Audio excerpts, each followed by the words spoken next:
The following podcast may contain adult language and an abundance of salt. So get ready, nerds, because we're talking Foundation, Episode 7, Mysteries and Martyrs.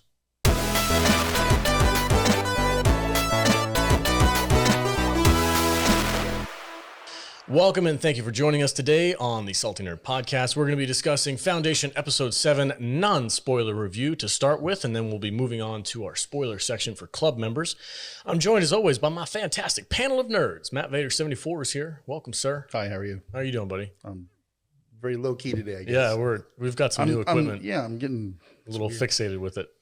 When I'm touching it, waiting for Kate to don't touch it. Don't touch it hard.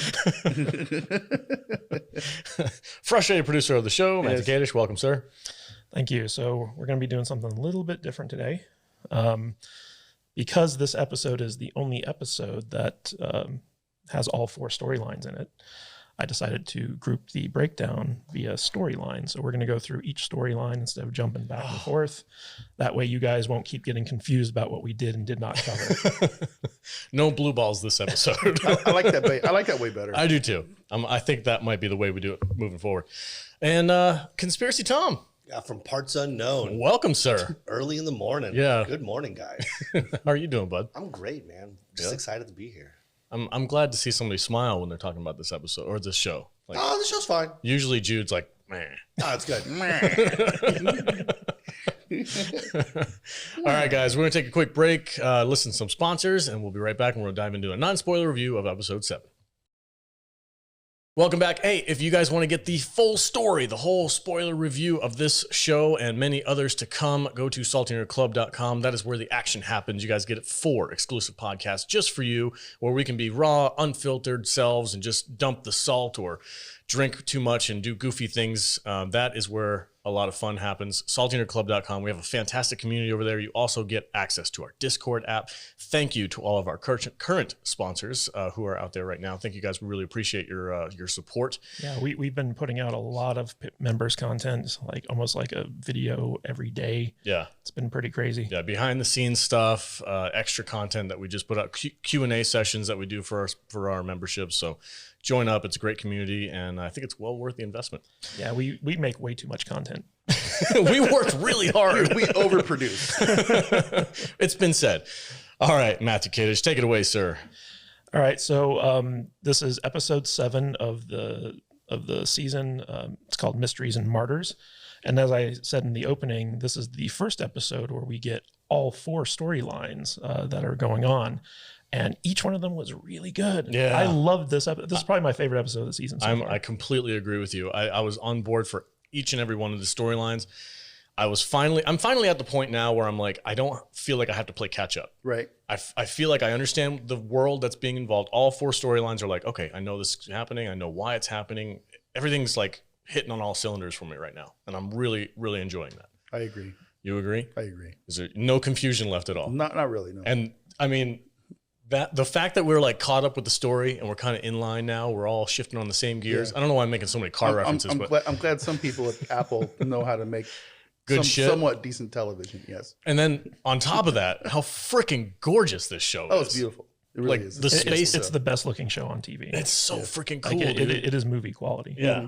How much are they spending per episode? Probably ungodly amounts. Yeah. Or maybe just not that very much because, technology's advanced that much. I don't know. There's like 7,000 people that make every CGI. I wouldn't be surprised if it was, because I know they make Star Trek Discovery for around 11 million an episode, I think. Do they really? Yeah. Wow. Yeah. So my guess, it would probably be around there or like upwards of 15 million. It's probably quite a bit. I watched a featurette that was shared with one of our club members. They put it in the Discord app, and it was a video about how they made the show. And they travel the globe to get scenes for this show. Like, we were in the Canary Islands one week, then we went to the freaking Sahara. It's like they're traveling all over the place. I think Terminus is in Iceland or something. Yeah, yeah, and they're shooting it like a movie. So basically, they have all 10 scripts already written, and so when they go to a location, they shoot everything that's supposed to be on that location, and they pack up and move. You mean they have an outline and a plan and scripts before they start making the television show? Just wing it. It's all ad-libbed. That's crazy talk, man. Anyway, that's crazy. Just say stuff and we'll just go with it. How can they do that? Yeah, that's pretty cool. Kathleen Kennedy doesn't work there. No, this is not a Disney production, sir. Yeah. This is Apple. They take shit seriously. What did you call it the other week? Prestige. Prestige television. Yes. Television. Ooh, Well, that sounds classy. We were interviewing a actual showrunner who does a TV show on Apple, and he was saying that Apple's really more concerned about quality. They want to be the new HBO because HBO is kind of sucking right now. So that's their goal, and they're making some very highbrow shows. Nice. Very nice. All right, we've sucked Apple's cock enough. Let's go ahead. Wow. Let's break down the first couple of storylines so we can talk about them.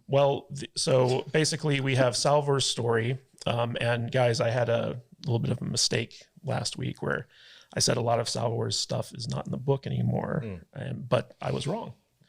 I went back and started rereading the Mayors and the Encyclopedists, which are the two stories that Salvor Hardin's in the books. And it turns out that, so first of all, the coin flipping thing, totally in the books. Really? I totally forgot about that. Nice. Salvor Hardin's always flipping a coin for some reason.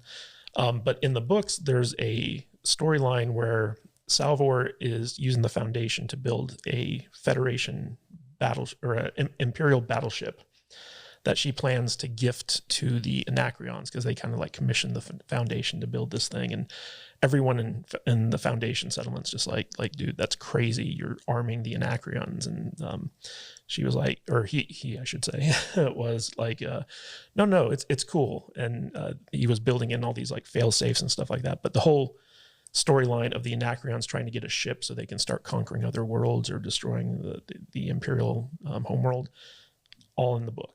So that storyline is different in the show, but it exists. Exactly. So like what's happening in the show is very different from how it happened in the books, but the outline of what's happening is there. So never let it be said that Matthew Kadish is always right. But when he's not, he will fess up and own it. Yeah, own it. Yeah, he's very gracious and accepting his failure. I made a mistake, but here's how I fixed it. So we have the Salvor Hardin storyline where they're basically going with the Anacreons to board this weapons platform called the Invictus, which is basically like the Death Star. And then we have the storyline going on at the Mother homeworld where the Luminous religion is based out of. And Brother Day and Demerzel are there. And we see the fallout from the last episode where Demerzel kneeled before the Zephyr Halima. And we get some really great kind of chess playing between the Emperor and this new religious leader that's going on. Yeah.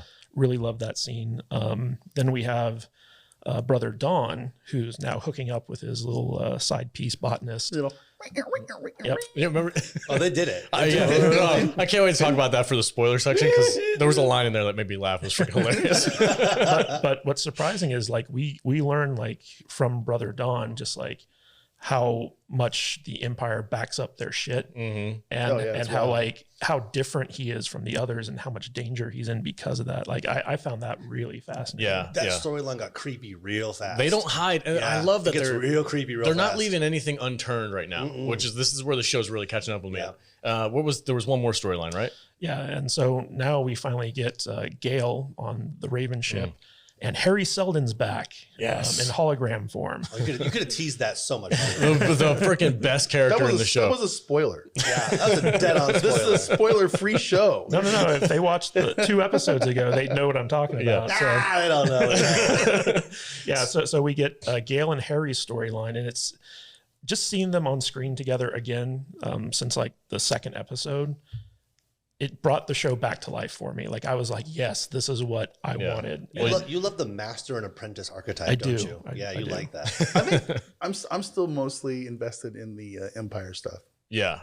Okay, so I'll tell. No, the day stuff. Yeah. I don't really care about the love story in the garden, but the stuff with the religious leaders and all that kind of stuff. That's the political stuff. Yeah, that's really interesting. This is what I love about this episode in particular is for me, who's I'm kind of like you, and I'm a little bit of Kadish. I like the visual stuff. I'm more, I dive into that, turn the brain off, and just watch pretty shit on the screen. And then a little bit of Kadish with the politicking and the freaking apprentice thing going on with the Raven.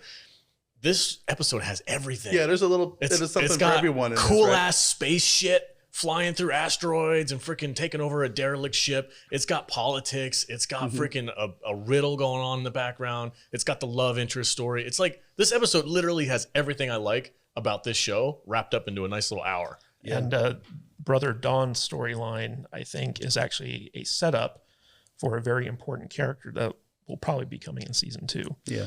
But I can see them kind of positioning the pieces, and I'm really excited to talk about it in the spoiler section. No, me too. All I know is one of them's going to die. Brother Dawn, Brother Day, or Brother Dust. Oh, yeah. One of them's going to die this season, right? Somebody's going to to You feeling die. it? I'm Yes. feeling it. Yes. I just don't know which one. I think, yeah.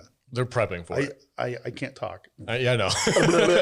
Hey guys, come watch us in the spoiler-free episode. That's a great segue, Vader. I think we've said all we can without diving into the spoilers. Yeah, So. I will just say that, 7 episodes in, like it feels like they're ramping up to something, and this was my favorite episode of the season so far. 100%. All right, guys.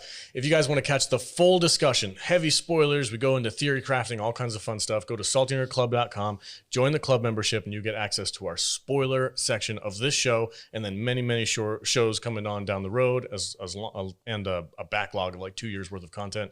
So join up. It's a great community, and it's well worth it. And we look forward to seeing you guys there. All right, we'll see you in the spoiler section. See you later.